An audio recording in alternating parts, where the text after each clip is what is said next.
Përshëndetje dhe mirë se vini në Çamiko, në këtë podcast dhe në këtë tryez, ku me shumë dashuri flasim për gjithçka që na kanë trashëguar gjyshet edhe gjyshit që kanë ardhur nga çamëria jonë, nga një tokë shumë e dashur e që jehon për te rrënjve në cilat jemi lidhur fort edhe që pa diskutim do të vazhdojmë t'i mbajmë gjatë. Kemi folur për historinë gjatë këtyre tryezave të diskutimit, po gjithmonë pa haruar vallet, Çamikon nga i cili merr emrin ky podcast, pa haruar këngët, pa haruar poezinë e bukur, pa haruar patjetër edhe peizazhet e jashtëzakonshme që i përshkruajmë nëpër libra. Por ndryshe nga librat që ofron kjo tryezë sot, ne do të shkojmë drejt momenteve shumë të gëzuara, siç është kënga, muzika, e cila na përbashkon në çdo gëzim. Pa diskutime dhe baladave që mund të kenë pak trishtim brenda, po që është një thirrje që vjen nga shpirti. Me mua sot në Çamiko janë Enkeleda Arifi, është mirë të të prezantoj me këtë mbiemër? Po, patjetër. Dhe Hysni Alushi, na gëzoni gjithmonë. Faleminderit. Na gëzoni në historitë më të bukura të jetës sonë, sidomos të shqiptarëve të Çamërisë, ku jeni thuajse gjithnjë të pranishëm.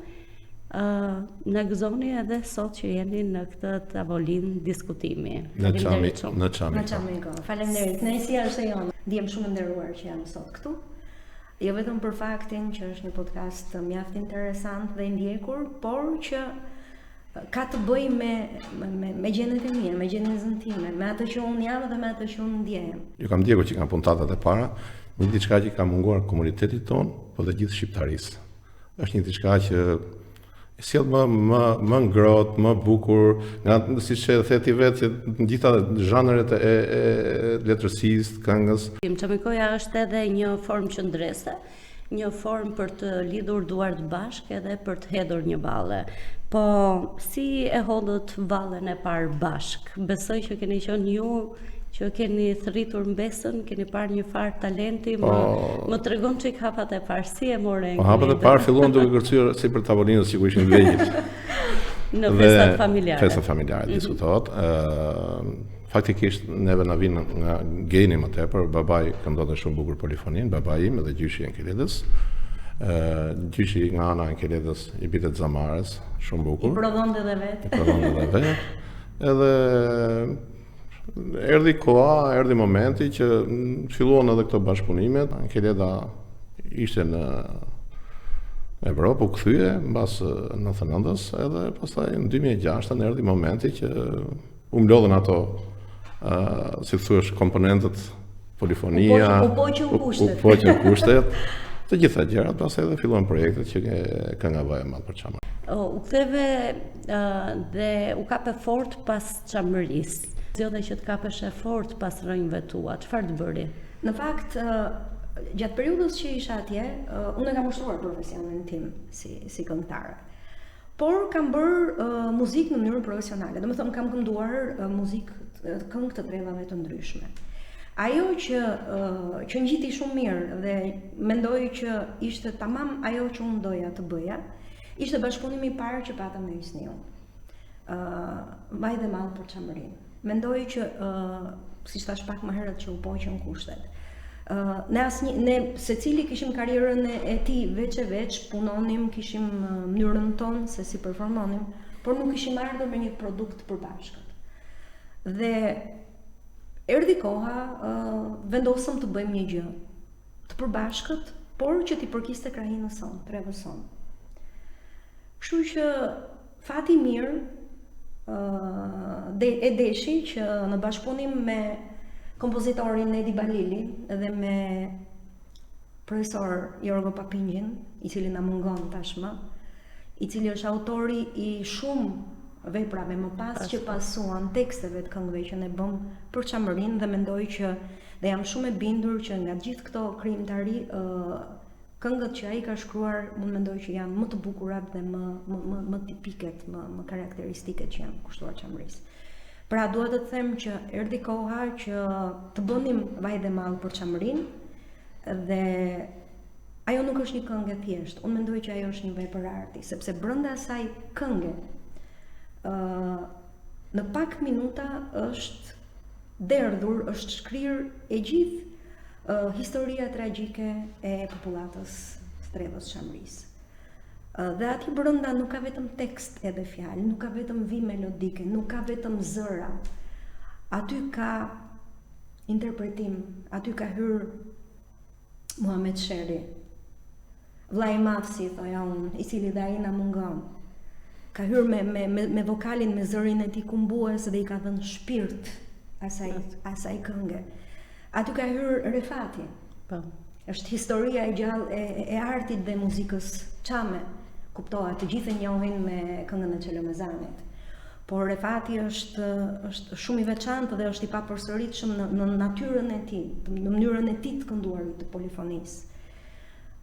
Do me thonë, të gjithë këto komponent të bashkuar, gjithë ky mozaik i bashkuar, i hedhur më pas edhe në video, mendoj që ka bërë atë që ndoshta për një kohë gjatë mund të them, nuk ka pasur një krijim qoftë të dramatizuar, qoftë një roman, qoftë një këngë ose një vepër tjetër arti që të prekte në mënyrë aq të drejtë për drejtë tek të gjithë shqiptarët kudo që ishin, jo vetëm tek çamët e Çamërisë, shqiptarët e Çamërisë, por në të gjithë treva. Si u bën të ndjeni në momentet kur te kalon caqet e shqiptarëve të Çamërisë, pra e vetë çamëve?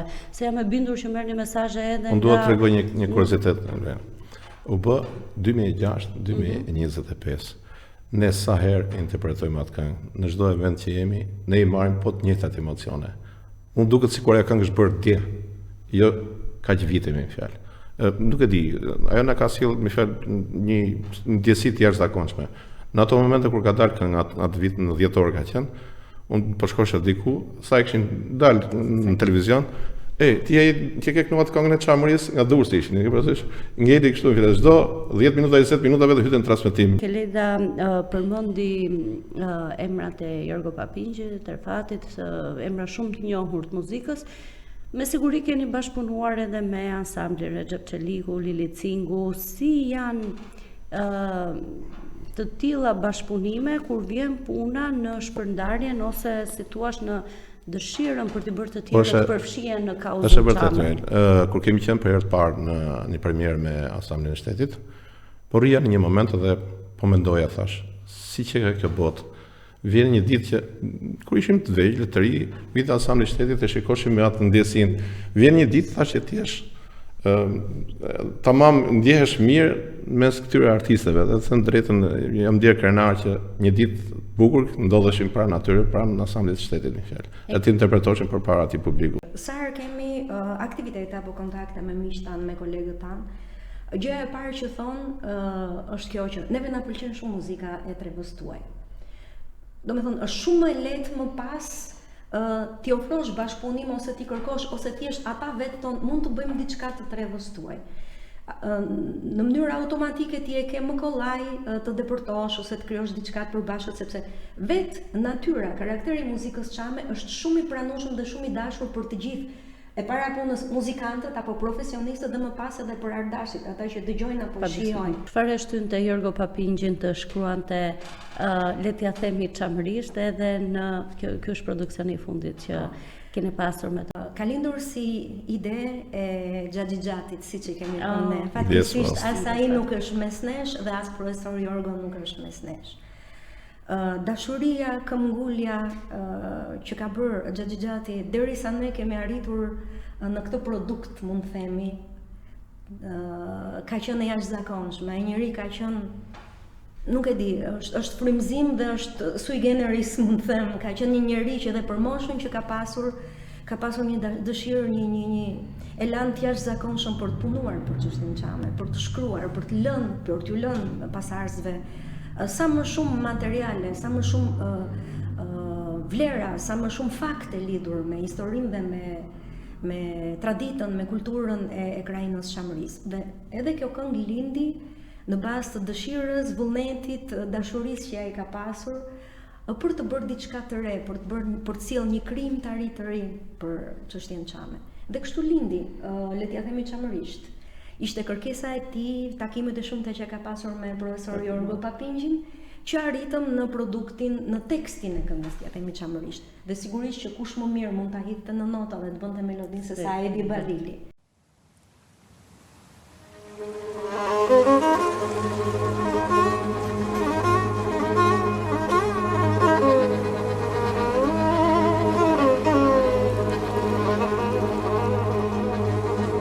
Që galashtë që amo ande nga anët tona atje në që në këtë mo edhe valet tona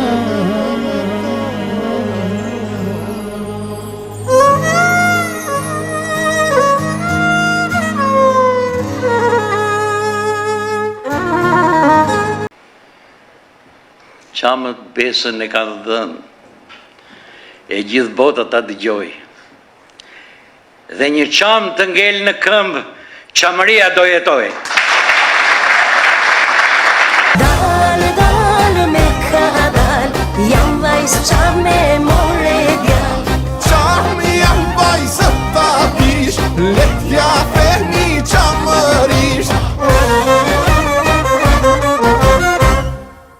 Letja themi qamërisht ka qenë një produkt që është përkrahur nga Fondacioni Hasan Tasin dhe ne jemi shumë të lumtur që kemi pasur një bashkëpunim të tillë. Dhe e kemi sjell në 2 etapa, si mund ta themi, sepse është një produkt i vetëm, por që është ndarë në 2 pjesë. Është pjesa e parë ku neve kemi dashur të sjellim akoma brengën, kujtimin, dashamirësinë, mallin, të gjitha gjërat që i ruajmë për tregun tonë. Por në pjesën e dytë që i kemi bërë më të gëzueshme, më të kërcyeshme, më të hareshme, kemi dashur të sjellim përditshmërinë tonë, sepse me të vërtetë e kemi dhimbjen, e kemi mallin, e kemi gjitha atë nostalgjinë për krahinën, po ama ne vazhdojmë të jetojmë si çdo kund tjetër, të kemi gëzimet tona, të kemi festat tona. Dhe ajo ka ardhur e tillë, domethënë ka ardhur në 2 variante. Dhe mendoj që është një e tërë, siç është dhe jeta jonë, siç jemi ne. Unë atë ditë jam befasuar se për një moment kjo pjesa parë i pash njerëzit për lotur, pjesa dytë pastaj u ndryshuan fytyrat nga ato lotët kaluan në gëzim dhe ishte një diçka e jashtëzakonshme. Sa e përfshini ju veten si këngëtar dhe interpretues kur realizoni videoklipin e një kënge, se gjithmonë i kam parë të kuruara bukur, ka gjithmonë kostumet që janë të traditës sonë. Ka raste kur i ndërhyni regjisorit dhe i thoni jo, se dëgjoj unë e di shumë mirë që ky element duhet të jetë pjesë e një klipi, e një produksioni, se nuk është vetëm kënga. Ndonjëherë njerëzit afeksionohen edhe ndaj faktit se si shërbehet një këngë. Ne jemi munduar duke i ruajtur vlera. Apo të gjithë bashkëpunëtorët i keni çam, se dua ta di dhe. Po fillojmë që kanë kompozitori. Edhe Jorgo po thuj se pjesa jona se u bë. Jo, ka jetuar me çambe, kështu që janë gjërat kanë qenë të gërshetuara të lidhura. Edhe për sa i përket pjesës realizimit të videoklipeve këtyre gjërave, me fjalë, jemi munduar, paktën unë në Keleda kemi marrë disa elementë të çamërisë, pjesën tjetër pastaj të koreografisë, këto i kemi patur pothuajse të veshura me ngjyrat e çamërisë, me fjalë si djemtë dhe vajzat, me fjalë. Kemi stiluar, me fjalë, në atë një farë lloj, me fjalë që të jemi brenda trevës. Jeni kujdesur shpeshherë që edhe në daljet publike, qoftë në televizionet kombëtare, qoftë edhe në prezantimet e shumta që keni bërë, të keni këto elemente të kulturës çame. Kur kanë qenë projekte, kur kanë qenë këngë të kushtuara të trevës tonë, ne në televizionet publike kemi qenë gjithmonë me elementet e veshjes së çamërisë edhe këto. Qamëri, moj qamëri, na mbeti loti në si, gjithë jetën pa të parë mbetëm rrugëve të ndarë, s'ka një varë për t'i qarë, qamëri, moj qamëri.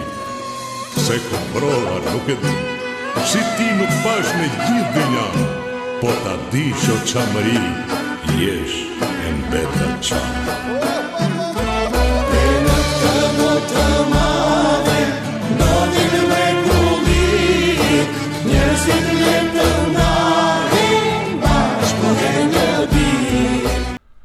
Një rast ndodheshim në Durrës, ishin të Kosovës ishin nga perëndimi, kishin ardhur pushime. Edhe ai përjetonte këngën si ngjarje, me fjalë i thoshte shoqës, hajde më Sanie si e kishte, hajde këtu se është ai tha këngëtari që ka këndu tha me motrën, tha që gjeti motrën në qamëri, tha. Sepse Aq ishte fiksuar njerëzve në mendje, sikur ne që e këndonim ishin njerëzit të ngjarjes në fjalë. Pa diskutim. Që rrëfet edhe fabula në këngë. Dua të mbetem ke Kosova para se të shkoj tek balada për Çamërin, meqense më kujton. Engelida je simboli për bashkimit shqiptar? Si pritet në Kosovë? Një ndërto, sepse ka shumë vajza që janë martuar. Jemi shumë dhe ne jemi pothuajse një familje shumë e madhe në Kosovë, mund të them. Takohemi shpesh, kemi shpesh aktivitetet përbashkëta. Jeton në Gjelan, për ata që ndoshta nuk e din. Besoj që kanë mësuar të gjithë se ku jetoj. Dhe mendoj që po. Faktikisht kam treguar dhe ndjehem mirë, sepse pjesa më e madhe e njerëzve kur më shohin më thrasin Çamëri. Nuk më thrasin emrin tim, po më thonë Çamëria direkt. Në fillim vinte pak çudit më thrisnin ashtu, por me njërë unë ndjeva mirë që personifikohesha me tremën nga vej dhe kuptoja që ajo që po bëja kishte gjetur impakt. Domethënë e kishte arritur qëllimin. Pse ka identifikohesha me e ndjen që e duan këngën çame, muzikën çame, historinë ton, sepse flasin të njëjtën gjuhë, kanë të njëjtën dhembje, kanë përjetuar thuajse të njëjta drama? Mendoj që po. Paka shumë historia e shqiptarëve pa marrë parasysh në Trevën apo në krainën ku jetojnë, paka shumë është e ngjashme, është e njëjta. Të gjithë kemi vuajtur padrejtësitë e njëjta, kemi vuajtur gjenocid, kemi vuajtur masakra. Ideja është këtu që ti e kupton më njëherë që çfarë ndjenje ata kanë, sepse njeriu mund të bëjë një kompliment për kortezi, por ama ti e kupton me njerë që ajo është e vërtet ose jo. E para punës është emocioni që shikon tek njerëzit kur ti e interpreton këngën. Do me thënë, emocioni nuk gënjen asnjëherë. Janë shqisat, është gjithçka që lëviz.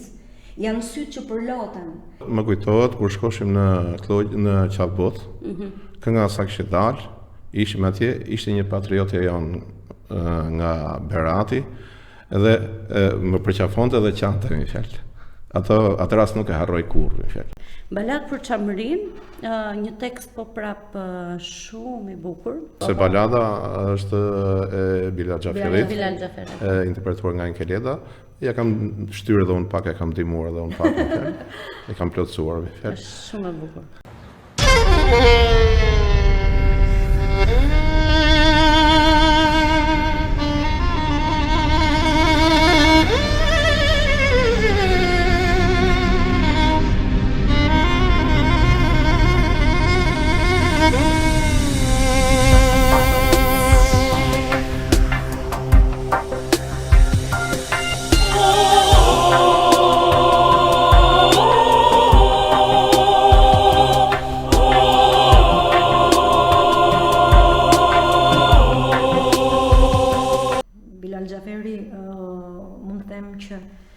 Atje ka hedhur dhimbjen e tij, po nëpërmjet t'i dhimbjen e gjithë çemrave që kanë lënë mendin e vet. Unë nuk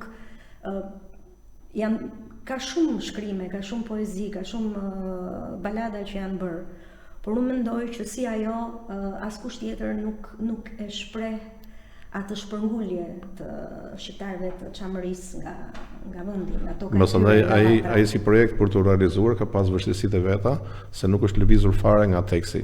Dhe për të rikruar ka dash një punë jashtëzakonshme e kompozitorit Mond Xhulali, në fjalë që realizoi atëherë. Ishte vërtet një punë kolosale, në fjalë.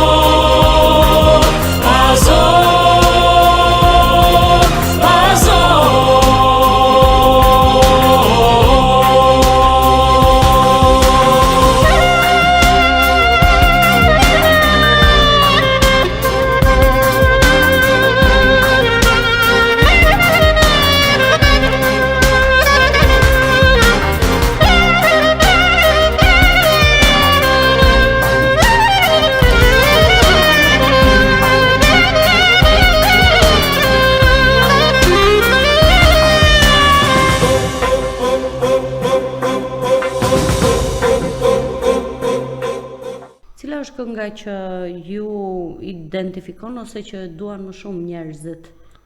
Ajo hiti Mallë parë, për Çamërinë. vaje Mallë për Çamërinë, po nuk dua ta na shkalojmë edhe Çamërinë ose me halle. Ishte një projekt që erdhi mbas një viti, ajo thirrjen e ka akoma më të madhe, se thot Ajo ka revolt në një brenda, sy të revolt. shikoj thot sa herë malli të më marr. Po, shumë bukur. Ka vargje të mrekullueshme. Ka më shpirt brenda, po dialogu që i pati vaje Mallë për Çamërinë, fjalë i vuri kapakun çdo gjë dhe ajo ngeli mi fjalë nuk pavarësisht se Unë mendoj që ajo ishte hapi i parë që ne bëm dhe pati impakt, por në ndryshim nga Mallë për Çamërinë që ka dhëmbjen mallin brenda saj, Çamërinë ose me halle ka revolt brenda vetes, ka kryengritje, ka thirrje, sigurisht në mënyrë artistike më Pastaj atje- sepse pjesa që thot copat më bluash, mos më lësh na me nishan 100 herë të më gatuash, 1000 1000 herë do bëhem ça. Mendon, ajo tregon atë gjakun që nuk humben kurrë. Dhe atje kemi patur dy figurat më të mrekullueshme të Asamblesh-shtetit, Lili Cingu dhe Recep Çelikun. Ka qenë një klip i jashtëzakonshëm. Në ato kushte të vështira atje, në atë relief të thepisur, ai me Lilin dorë kështu më fjalë, ka qenë një diçka Dashuria fantastike. dhe përkushtimi që kanë treguar Xhepi me Lilin në realizimin Dy e artistët. gjithë projektit është për të vlerësuar jashtëma, se ne kanë bërë me një dëshirë të jashtëzakonshme. Dhe mendoj që për ne është pasuri shumë e madhe ti kemi pasur ata. Ne kemi pasur shpesh sepse kemi performuar në ansamble shtetror këngë dhe valleve disa herë Mallë për Çamërinë, por kjo ka qenë një vlerë e shtuar, mund të them, e prezencës së tyre në Projektin në tonë. projektin tonë. Sa e rëndësishme është që jo vetëm të regjistrojmë produksione të reja, pra të kemi këngë të reja, që kanë këto element të Çamërisë, këto nota të dhembjes, të revoltës, po edhe të bukurive të Çamërisë, po aq sa edhe të rikthejmë materiale të vjetra, të përpunojmë, të regjistrojmë, të mbledhim ndoshta ato që na i kanë trashëguar brez pas brezi. Sa e rëndësishme, ju e bëni dhe këtë dhe Po, ne pjesën tjetër. kemi pat projekte, ne i kemi kënduar bukurisë Çame, aq e bukuri shejtani, sa më lan atën pa gjum, kush e din se ç'të bën Çamja? Dhe ditë ja them. Po, kjo është krimtari në fakt, është E Jorgo Papingjit. tekst profesor Jorgos, edhe është një nga këngët e repertorit Hysniut, po është krimtari. Ndërkohë që edhe pse, domethënë, në jetën e përditshme, në aktivitetet e ndryshme që kemi, pjesë e repertorit tonë janë këngët e vjetra të trashëguara nga pararësit tanë, nga gjyshrit tanë, ose ato që janë kënduar, domethënë. Ndërkohë që edhe krimtaria e re bazohet tek këngët e vjetra, tek prodhimet e vjetra që kanë qenë, domethënë nga populli që kanë ardhur, dhe sigurisht tema merret nga ato. Gjithmonë qëndron brenda natyrës së këngëve dhe valleve të muzikës së Trevës Çamërisë. Nëse ne nuk e bëjmë atëherë kush do ta bëj tjetër? Domethënë është edhe një detyrë që ne duhet t'i japim vetes që të fillojmë të vazhdojmë, të kërkojmë, të lumtojmë, po dhe të prodhojmë të tjera duke u bazuar gjithmonë në tabanin, në bazën e këngës dhe valles. Ju gëzon fakti që Osman Taka shkon në panajirin e Berlinit ose në përfaqësi të tjera ndërkombëtare ku do duhet të rrëfehet kultura shqiptare bashkë me kulturën çame. Ne kemi dy simbole, Osman Takën dhe Toman Kuqen. Dhe mua më vjen i natë me veten, pse mos tjetë Osman Taka pjesë e UNESCO-s? Pse njerëzit tanë, shqiptarët tanë, mos ta bëjnë atë luftë? Pse do të tremben nga arti që kemi neve? Shëndësi ka se është në Shqipëri të mesme, është në Çamëri, është në Veri. Ajo është perlë dhe ajo do mbijetojë në jetë, nuk diskutohet Osman Taka. Është kënaqësi të shikosh që muzika dhe arti i Trevës nga ti vjen të vërejsojnë në nivel shteti kudo në botë, pa marrë parasysh se cili e interpreton. Osman Taka është Osman Taka dhe është një valle që përfaqëson në mënyrën më dinjitoze krahinën e Çamërisë. Tuman Kuqe është Tuman Kuqe, këndohet në të gjitha anët ku ka shqiptar, këndohet në të gjitha anët e botës ku ka shqiptar, dhe ajo është Çame, është valle edhe këngë e krahinës së Çamërisë, dhe të dyja këto përpos që kanë historinë e tyre. Osman Taka ka anën historike, tregon burrërinë, kryengritse të tij, por tregon edhe bukurinë e veshjes që karakterizon lëvizjes fizike, bukurinë e fisme mashkullore, djalin Levent që ishte Osman Taka, ndërkohë që dhe Tuman Kuqa, përpos që është e bukur, ka atë anën lozonjare, tregon edhe fisshmërinë, hiret e një femre çame. Do me thënë, është gjë shumë e bukur. Skalitet figura e një mashkulli shqiptar të trevës çamërisë edhe një vajze të trevës çamërisë. Është bukuria fizike, bukuria estetike, bukuria artistike, janë të gjitha këto që karakterizojnë figurën e një femre dhe një të mashkullit krainës çamërisë. Është jo vetëm nga ana artistike, flasim në përgjithësi atë çfarë është çamëria me njerëzit e saj që përfaqësojnë atë. Enver Kushi do shtonte edhe këngën e Çelomezanit si pjesë e qendrës. Ajo është një nga perlat e festivalit Gjirokastës. Shumë e bukur. Edhe ajo e sjell në mënyrë mjeshtërore nga Refati. Refati dhe Skënderi bashkë të dy me fjalë. Neve ti ndoshta si ke ashu ato vite, po neve i kujtojmë, i pesh një emision në Radio Tirana, 45 minuta, mund të transmetosh 2 herë me fili. Ajo atë vitu që u cilësua perla e festivalit Gjirokastës. Mori një anë të jashtëzakonshme. Që atëherë ne filluam të bëshim pak me kraha. I mësonit ju fëmijë këngët çame edhe vallet çame? Çfarë ndodhte në shtëpinë tuaj? Që neve kur bëshin gëzime, ajo punë ishte 2 teke, pastaj vazhdonte muzika, më fjalë. Ajo viktima parë që ishte vogël, pastaj vazhdoi me këta mbesat tona që kemi tani, më fjalë me niprit. Skena ime e parë ka qenë 3 vjeçe gjysmë, 4, maja si për tavolinës. Si një kukull lodër që e kurdis, si për tablet edhe fillo programi. Ne kemi pasur fatin se baba im, si thash pak më parë, këndon të bukur, polifonin, kemi pasur edhe një nusit të xhaxhait, më fjalë, me leqa, edhe kur pujqeshin ata të dy për zotin kishte qef me ndju. Rrishim gjithë kështu i ndjoshëm me vëmendje, më fjalë. Ishte një ndjesi e veçantë, më fjalë, kur i ndjoj. Edhe mendoj që na kanë kultivuar dhe ata këtë lloj dëshire për të kënduar tregos tonë. E kultivoni ju tek brezat më të rinj, tek fëmijët tuaj, tek niprit, tek mbesat? Dhe a janë ata të interesuar të kërcejnë, mos në majtë të tavolinës, po diku rreth të qark tavolinës? Për të kërcyer, po.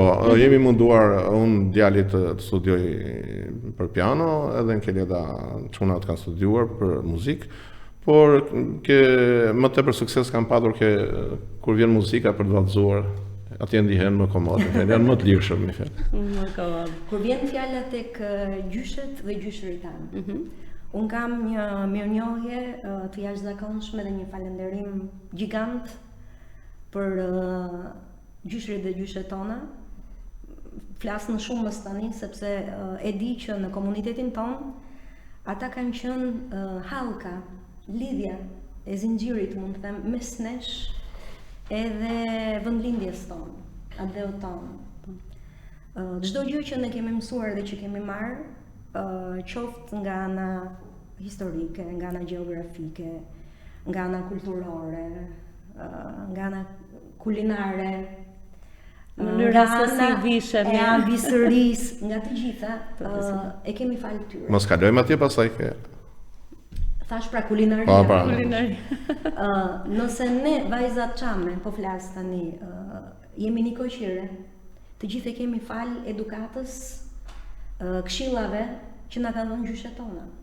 Edhe unë jam shumë mirënjohëse, sepse të gjitha për të qenë një andisë e mirë, një nikoqire e mirë, unë të gjitha i kam marrë nga gjyshja ime, nga gjyshet e mia. Unë kam qenë e lumtur dhe jam e lumtur që unë kam trashëguar nga të 4 gjyshërit e mi, edhe nga ana e mamas, edhe nga ana e babait. Pamjen e jashtme e kam trashëguar nga mamaja e mamit.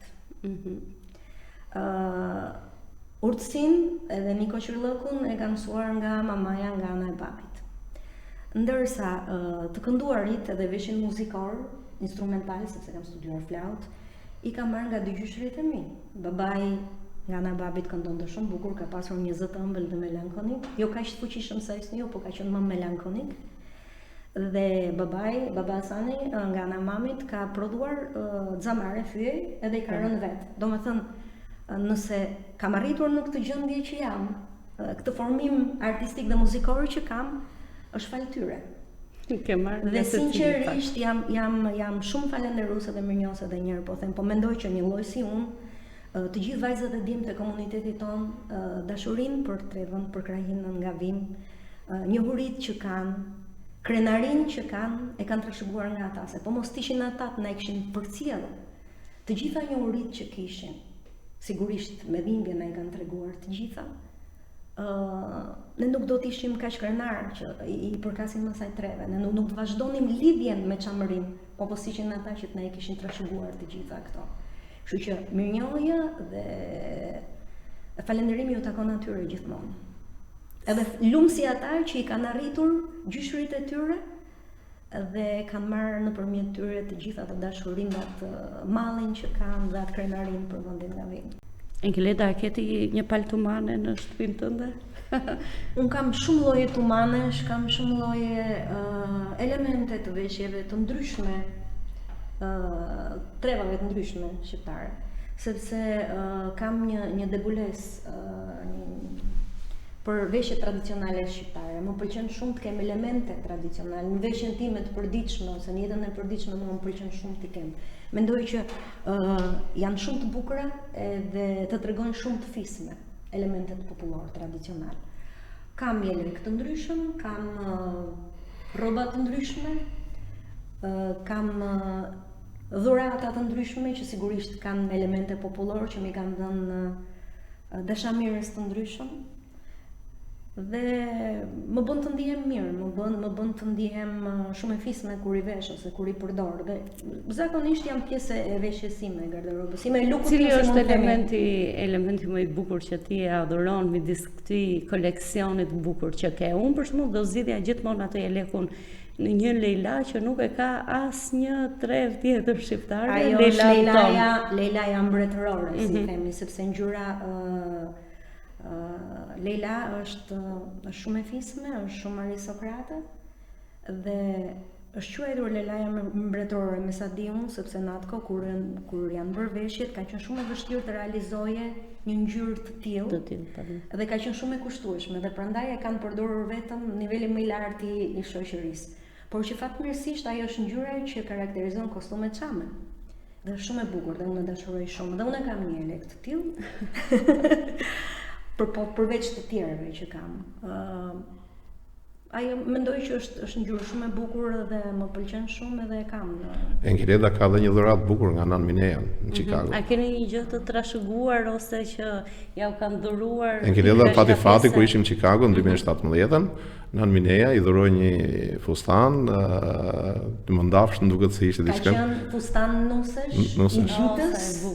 Është 110 vjeçar, 100 e kusur vjeçar është, domethënë, aq i vjetër, aq i bukur është punuar dhe po të marrësh ta shikosh atë fustan, edhe pse ka kaq shumë vite, mënyra se si është qepur, është aq i komplikuar sa po ta marrësh ta shikosh, thua si ka pasur mundësi, është një fustan vajze, nuseje i thjesht dite, por që është qepur në mënyrë aq mjeshtrore, është punuar në mënyrë aq mjeshtrore sa ti habitesh. Dhe e more nga Shtetet e Bashkuara të Amerikës. E solle në Shqipëri, është në Kosovë, në Gjilan tani? Po. Rruga e fustanit, po edhe rruga e Engeledës. Domethënë ka bërë gjithë ato rrugë dhe prapë është kthyer. Është një lloj si rruga e muzikës, e këngës që e gjen gjithmonë rrugën drejt shpirtit. E gjen gjithmonë rrugën drejt gëzimit, ndoshta edhe shprehjes së disa të vërtetave dhe të historisë. Sigurisht. A ndiheni të lumtur që e tregoni kështu përmes këngës se edhe një shkrimtar pa diskutim ka një lloj krenarie kur shkruan një libër. Po libri tashmë është bërë pak më i largët me lexuesin, se lexuesi gjithmonë e më dembel. Prandaj ne zgjodhëm podcastin që t'i afrohemi sa më shumë publikut. Libri sigurisht që do mbijetoj, po muzika, kënga është gjithmonë është rruga më e lehtë. Sa të lumtur jeni që përqafoheni nga kaq shumë njerëz? Shumë. Të japësh emocion është e njëanshme, por në momentin që ai të kthehet në të njëjtën monedhë, është e jashtëzakonshme. Është ndjenjë që nuk përshkruhet. Është nuk di ç'të them. Në mënyrë të menjëhershme ti shpaguhesh, domethënë me të njëjtën monedhë për punën tënde. E merr aty për aty, nuk pret kohë. Këndon, fal emocion dhe me njëherë të kthehet me një përqafim, me një kompliment, me një emocion, qoftë ai hare, gëzim, thirrje, duartrokitje apo qoftë lot, kur ti ke diçka tjetër më emocionale, më të prekshme. Edhe është e çuditshme sepse ne bëjmë gjatë jetës sonë të përditshme, ne bëjmë veprime apo si mund të themi aktivitete të ndryshme që ti nuk mund t'ja marrësh me njëherë produktin, e pret më vonë produktin e saj, benefitin e saj. Ndërsa në atë që ne bëjmë, ti e merr me njëherë. Domethënë të kthehet me njëherë, ndoshta shumë fish nga që jep. Dhe ajo të bën të ndihesh shumë mirë. Është, mund të them, emocioni, duartrokitja, këndimi bashkë me ty është shumë e madhe se çdo vlerë tjetër monetare që mund t'i marrësh asaj gjëje. Pa diskutim, edhe sidomos dasmat ku do të shkoni edhe pas këtij podcasti, pas kësaj tryeze diskutimi. Tani mua më kanë lënë porosi se më thanë që Lule Moj është një nga këngët më të bukura të krijuara së fundmi, me një videoklip shumë të bukur. Nëse para se të ikni, para se të shkoni edhe të krijoni gëzim, hare, valle dhe këngë një familje tjetër që po krijohet, unë do doja që ta mbyllim bashkë me Lule Moj, po nëse ju doni të këndoni diçka tjetër, pa diskutim. Do këndosh edhe ti me ne? Jo. Provoj një s'ka në gjë. Të besova të ditë, atë ditë moj si u ndama. Lotët që derdhe nga sitë, për mbi vellon ti me ranë. Oj, oj, Lule Moj, oj, oj, oj, Lule Moj, Lule Moj që të kanë marrë, Lule Moj po digjem malë. Oj, oj, Lule Moj, oj, oj, oj, Lule Moj, Lule Moj që të kanë marrë, Lule Moj po digjem malë. Lule Moj që s'të gëzova, Lule që për ty jetova. Shumë e bukur. Është një histori dashurie po platonike. Është shumë e bukur.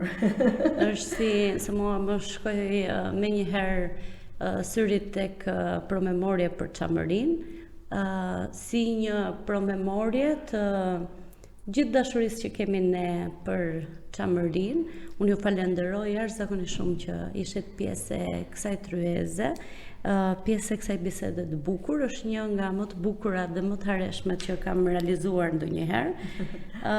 Më lejoni t'ju përcjell gjithë komplimentet edhe gjithë dashamirësinë e qoftë edhe të familjes time në momentet kur ju dëgjojmë juve, teksa interpretoni, teksa këndoni në çdo gëzim edhe në çdo televizion që shpërndani kulturën çame.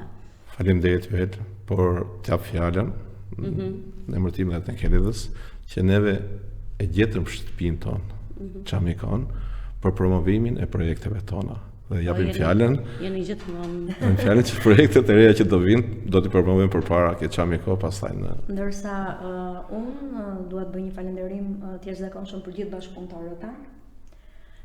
Jo vetëm tek shkrues apo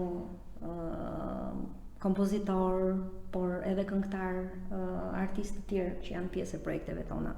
Edhe një herë dua të falenderoj ata që bëjnë muzikë, prodhojnë, hedhin në nota ata që ne duam, këngët tona.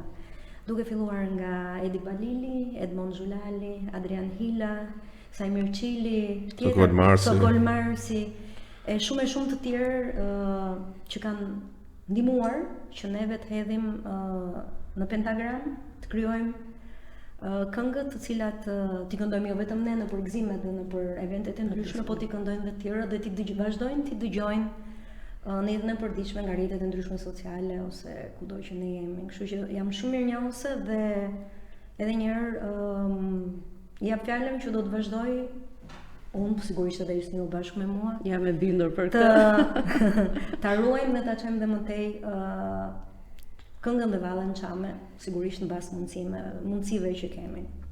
Faleminderit shumë që e hodhët të vallë çamiko me mua sot, vallë televizive. Patjetër dua të falenderoj gjithë kënd që ka qëndruar na ndjek me shumë kënaqësi në këto udhëtime tona drejt Çamërisë përmes podcastit Çamiko çdo të premte në orën 8 dhe para se t'ju lë takim më duhet të bashkohem me mesazhin tënd Keleda, vetëm nuk ja dalim dhe është mirë të jemi bashkë për gjëra të bukura, bashkë ashtu sikurse hedhim vallet, bashkë për të rrëfyer historitë që janë të ngjashme, por që në fakt na bëjnë neve më të fortë me rënjën, me veten, po edhe me të tjerët. Faleminderit shumë që na ndoqët edhe në këtë puntatë të Çamikos. Ju lë takim të premten tjetër në orën 8 të mbrëmjes. Shihemi.